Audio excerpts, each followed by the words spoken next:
നമസ്കാരം. ആരോഗ്യ പ്രശ്നങ്ങളെക്കുറിച്ച് പഠിക്കാൻ നമുക്ക് മുന്നിൽ രണ്ട് വഴികളുണ്ട്. ഒന്ന്, ഒരു വ്യക്തിയുടെ കഥ ആഴത്തിൽ മനസ്സിലാക്കുന്നതുപോലെ, ഒരു പോർട്രേറ്റ് പോലെ. മറ്റൊന്ന്, ഒരു വലിയ പ്രശ്നത്തിന്റെ വ്യാപ്തി മനസ്സിലാക്കുന്നതുപോലെ, ഒരു മാപ്പ് പോലെ. അപ്പോ ഈ ചിത്രവും ഭൂപടവും എന്താണെന്നും ഇവ രണ്ടും എങ്ങനെയാണ് ആരോഗ്യ പരിപാലനത്തിൽ ഒരു പൂർണ്ണമായ കാഴ്ചപ്പാട് നൽകുന്നതെന്നും നമുക്കൊന്ന് നോക്കാം. നമുക്ക് ഈ ഒരു ചോദ്യത്തിൽ നിന്ന് തുടങ്ങാം. ഒരു ആരോഗ്യ പ്രതിസന്ധി പരിഹരിക്കാൻ നമുക്ക് ശരിക്കും എന്താ വേണ്ടത്? ആളുകളുടെ മനസ്സിനെ പിടിച്ചുലയ്ക്കുന്ന ഒന്നോ രണ്ടോ വ്യക്തിപരമായ അനുഭവങ്ങളാണോ? അതോ കൃത്യമായ വസ്തുതകൾ നിരത്തുന്ന വലിയ കണക്കുകളാണോ? ഈ ഒരു ചോദ്യമാണ് നമ്മളിന്ന് ചർച്ച ചെയ്യാൻ പോകുന്നത്. ഈ ആശയങ്ങളെ എളുപ്പത്തിൽ മനസ്സിലാക്കാൻ നമുക്ക് ഈ രൂപകം തന്നെ ഉപയോഗിക്കാം. ആദ്യത്തേത്, അതായത് ക്വാളിറ്റേറ്റീവ് റിസർച്ച്, ഒരു വിശദമായ ചിത്രം പോലെയാണ്. അത് ഒരു പ്രശ്നത്തിന്റെ എന്തുകൊണ്ട്, എങ്ങനെ എന്നൊക്കെയുള്ള ആഴത്തിലുള്ള കാരണങ്ങൾ നമുക്ക് കാണിച്ചു തരുന്നു. എന്നാൽ രണ്ടാമത്തേത്, അതായത് സർവേ റിസർച്ച്, ഒരു വലിയ ഭൂപടം പോലെയാണ്. അത് ആരെയൊക്കെ, എത്ര പേരെ ഒരു വിഷയം ബാധിക്കുന്നു എന്ന് നമുക്ക് കൃത്യമായി കാണിച്ചു തരുന്നു. ഓക്കെ, അപ്പം നമുക്ക് തുടങ്ങാം. ആദ്യം നമുക്ക് ഈ ചിത്രം എങ്ങനെയാണ് വരയ്ക്കുന്നത് എന്ന് നോക്കാം. അതായത് എന്താണ് ഈ ക്വാളിറ്റേറ്റീവ് റിസർച്ച്? അത് നമുക്ക് എന്ത് തരം അറിവുകളാണ് തരുന്നത്? സിമ്പിളായി പറഞ്ഞാൽ, ക്വാളിറ്റേറ്റീവ് റിസർച്ച് എന്ന് പറയുന്നത് ആളുകളുടെ ജീവിതാനുഭവങ്ങൾക്ക് അർത്ഥം കൊടുക്കുന്ന ഒരു രീതിയാണ്. ഇത് വെറും നമ്പറുകളുടെ പിന്നാലെ പോവുകയല്ല ചെയ്യുന്നത്. പകരം മനുഷ്യരുടെ പെരുമാറ്റങ്ങൾ, അവരുടെ വിശ്വാസങ്ങൾ, ഇതൊക്കെ അതിന്റെ സ്വാഭാവികമായ സാഹചര്യത്തിൽ തന്നെ ആഴത്തിൽ മനസ്സിലാക്കാൻ ശ്രമിക്കുകയാണ്. ശരിക്കും ഒരു രോഗി എന്താണ് അനുഭവിക്കുന്നത് എന്നറിയാൻ ഈ ഒരു രീതി നമ്മളെ ഒരുപാട് സഹായിക്കും. ഈ ചിത്രം വരയ്ക്കുന്നതിന് അതിൻ്റേതായ ചില രീതികളുണ്ട് കേട്ടോ. ഇവിടെ ഫോക്കസ് മുഴുവൻ അക്കങ്ങളിലല്ല, മറിച്ച് വാക്കുകളിലും ചിത്രങ്ങളിലും നമ്മുടെ നേരിട്ടുള്ള നിരീക്ഷണങ്ങളിലുമൊക്കെയാണ്. അതായത് നമ്മൾ ഒരുപാട് ആളുകളുടെ അടുത്തേക്ക് പോകുന്നില്ല, പകരം കുറച്ച് ആളുകളിൽ നിന്ന്, പക്ഷെ വളരെ ആഴത്തിലുള്ള വിവരങ്ങൾ ശേഖരിക്കുന്നു. അങ്ങനെ വിഷയത്തിന്റെ കാതിലിലേക്കെത്തുന്നു. അപ്പോ എങ്ങനെയാണ് നമ്മൾ ഈ ഡേറ്റയൊക്കെ ശേഖരിക്കുന്നത്? പല വഴികളുണ്ട്. ആളുകളുമായി നേരിട്ട് സംസാരിച്ച് ആഴത്തിലുള്ള ഇന്റർവ്യൂകൾ നടത്തി, അല്ലെങ്കിൽ ചെറിയ ഗ്രൂപ്പുകളെ ഒരുമിച്ചിരുത്തി ചർച്ചകൾ സംഘടിപ്പിച്ച്, ചിലപ്പോൾ നമ്മൾ അവരുടെ ജീവിതത്തിന്റെ ഒരു ഭാഗമായി നിന്നുകൊണ്ട് തന്നെ കാര്യങ്ങൾ നിരീക്ഷിച്ചെന്നും വരും. ഇതിൽ നിന്നെല്ലാമാണ് നമുക്ക് ആഴത്തിലുള്ള വിവരങ്ങൾ കിട്ടുന്നത്. ഇതിന് നല്ല ചില ഉദാഹരണങ്ങളുണ്ട്. ഫിനോമിനോളജി എന്നൊരു രീതിയുണ്ട്. അതുപയോഗിച്ച് ഒരു രോഗിക്ക് വേദന എന്ന് പറയുമ്പോൾ അത് ശരിക്കും എന്താണ് അർത്ഥമാക്കുന്നത്, അതെങ്ങനെയാണ് അവർ അനുഭവിക്കുന്നത് എന്നൊക്കെ നമുക്ക് ആഴത്തിൽ പഠിക്കാൻ പറ്റും. അതുപോലെ എത്നോഗ്രാഫി എന്ന രീതിയിലൂടെ ഒരു പ്രത്യേക സമൂഹത്തിന്റെ ആരോഗ്യത്തെക്കുറിച്ചുള്ള കാഴ്ചപ്പാടുകളും ആചാരങ്ങളൊക്കെ മനസ്സിലാക്കാം. ചുരുക്കി പറഞ്ഞാൽ ഇതൊക്കെ ഓരോ വ്യക്തിയുടെയും അനുഭവത്തിനും കഥയ്ക്കും വലിയ വില കൊടുക്കുന്നു.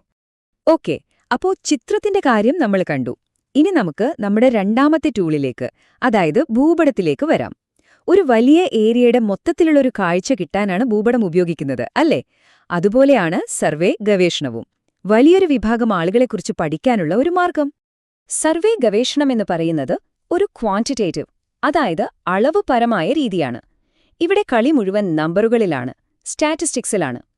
നമ്മളൊരു ചോദ്യാവലി, ഒരു ക്വസ്റ്റ്യനെയർ തയ്യാറാക്കും. എന്നിട്ട് അതൊരു വലിയ കൂട്ടം ആളുകൾക്ക് കൊടുത്ത് അവരിൽ നിന്ന് വിവരങ്ങൾ ശേഖരിക്കും.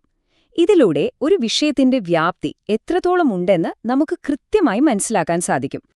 അപ്പോ ഈ ഭൂപടം കൊണ്ട് നഴ്സിംഗ് ഫീൽഡില് എന്താണ് ഉപയോഗം? ഒരുപാടുണ്ട്.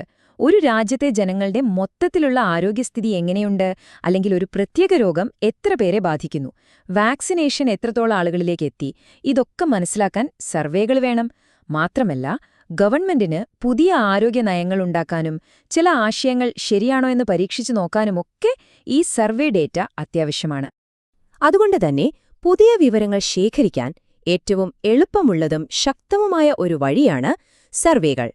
ഒരേ സമയം ആയിരക്കണക്കിന് ആളുകളിൽ നിന്ന്, അല്ലെങ്കിൽ ലക്ഷക്കണക്കിന് ആളുകളിൽ നിന്ന് വരെ വളരെ കുറഞ്ഞ സമയം കൊണ്ട് സ്റ്റാൻഡേർഡായിട്ടുള്ള വിവരങ്ങൾ ശേഖരിക്കാൻ സർവേകൾക്ക് കഴിയും. അതൊരു വലിയ ശക്തിയാണ്. ഓക്കെ, അപ്പോൾ നമ്മൾ ചിത്രത്തെക്കുറിച്ചും ഭൂപടത്തെക്കുറിച്ചും വെവ്വേറെ മനസ്സിലാക്കി. ഇനി നമുക്ക് ഇവ രണ്ടുമൊന്ന് അടുത്തടുത്ത് വെച്ച് നോക്കാം. അപ്പോൾ അവ തമ്മിലുള്ള വ്യത്യാസം നല്ല ക്ലിയർ ആവും. ഈ ടേബിളിലെ നോക്കിയാൽ സംഭവം സിമ്പിളാണ്. ചിത്രം, അതായത് ക്വാളിറ്റേറ്റീവ് റിസർച്ച്, അതിന്റെ ലക്ഷ്യം ഒരു വിഷയത്തെ ആഴത്തിൽ മനസ്സിലാക്കുക, അതിന്റെ അർത്ഥം കണ്ടെത്തുക എന്നൊക്കെയാണ്. എന്നാൽ ഭൂപടം, അതായത് സർവേ, അതിന്റെ ലക്ഷ്യം ഒരു വലിയ ഗ്രൂപ്പിന്റെ സ്വഭാവം വിവരിക്കുക, ഒരു പൊതുവായ നിഗമനത്തിലെത്തുക എന്നൊക്കെയാണ്. ഒരിടത്ത് ഡേറ്റ വാക്കുകളും ചിത്രങ്ങളുമാണെങ്കിൽ മറ്റൊരിടത്തത് നമ്പറുകളും സ്റ്റാറ്റിസ്റ്റിക്സുമാണ്. ഇപ്പൊ നമ്മൾ ഈ രണ്ട് രീതികളെയും പറ്റി പഠിച്ചു. പക്ഷേ യഥാർത്ഥ മാജിക് സംഭവിക്കുന്നത് എപ്പോഴാണെന്നറിയോ? ഇവ രണ്ടും ഒരുമിച്ച് വരുമ്പോഴാണ്. അപ്പോഴാണ് നമുക്കൊരു വിഷയത്തിന്റെ കംപ്ലീറ്റ് പിക്ചർ കിട്ടുന്നത്. അതെങ്ങനെയെന്ന് നോക്കാം. ദാ ഈ വാക്കുകളൊന്ന് കേട്ടു നോക്കൂ. ഇത് ക്വാളിറ്റേറ്റീവ് സ്റ്റഡിയുടെ ഭാഗമായി ഒരമ്മ പറഞ്ഞതാണ്. ആ കുഞ്ഞിനെ പനിച്ചപ്പോ ആ അമ്മ അനുഭവിച്ച ടെൻഷനും പേടിയും നിസ്സഹായതയും അത് നമുക്ക് ഈ വാക്കുകളിലൂടെ ശരിക്കും ഫീൽ ചെയ്യാൻ പറ്റുന്നുണ്ടല്ലേ? ഇതാണ് നമ്മുടെ ചിത്രം തരുന്നത്, ആഴത്തിലുള്ള വൈകാരികമായ ഒരനുഭവം. പക്ഷെ ഒരു ചോദ്യമുണ്ട്. ആ അമ്മയുടെ അനുഭവം ഒരു ഒറ്റപ്പെട്ട സംഭവമാണോ, അതോ ഒരുപാട് അമ്മമാർ ഇത് അനുഭവിക്കുന്നുണ്ടോ? അവിടെയാണ് നമ്മുടെ ഭൂപടം, അതായത് സർവേ ഡേറ്റ വരുന്നത്. ആ ഡേറ്റ നോക്കൂ. ഏകദേശം 30% അമ്മമാർക്ക് പനി ഒരു പ്രശ്നമാണ്. 65% പേരും ആദ്യം ഡോക്ടറെ അല്ല, മറ്റ് ഉപദേശങ്ങളാണ് തേടുന്നത്. അപ്പോ ആ ഒരൊറ്റ കഥയുടെ പുറകിലുള്ള വലിയൊരു യാഥാർത്ഥ്യം ഈ നമ്പറുകൾ നമുക്ക് കാണിച്ചു തരുന്നു. അപ്പോ എന്താണ് ഇതിനർത്ഥം? അമ്മയുടെ കഥ നമുക്ക് സഹാനുഭൂതി, അതായത് എംപതി തന്നു. പക്ഷേ ആയിരക്കണക്കിന് അമ്മമാരുടെ ഡേറ്റ നമുക്ക് ഒരു പെർസ്പെക്റ്റീവ്, ഒരു കാഴ്ചപ്പാട് തന്നു. പ്രശ്നം എത്ര വലുതാണെന്ന് മനസ്സിലാക്കി തന്നു. ഈ സഹാനുഭൂതിയും കാഴ്ചപ്പാടും ഒരുമിച്ച് ചേരുമ്പോഴാണ് നമുക്ക് ശരിയായ തീരുമാനങ്ങൾ എടുക്കാൻ പറ്റുന്നത്, ശരിയായ ആരോഗ്യപരിപാലനം കൊടുക്കാൻ പറ്റുന്നത്. അപ്പോ നമ്മൾ തുടങ്ങിയ ആ ചോദ്യത്തിലേക്ക് തന്നെ തിരിച്ചുവരാം. നമ്മുടെ ആരോഗ്യം സംരക്ഷിക്കാൻ ഏതാണ് കൂടുതൽ പവർഫുൾ?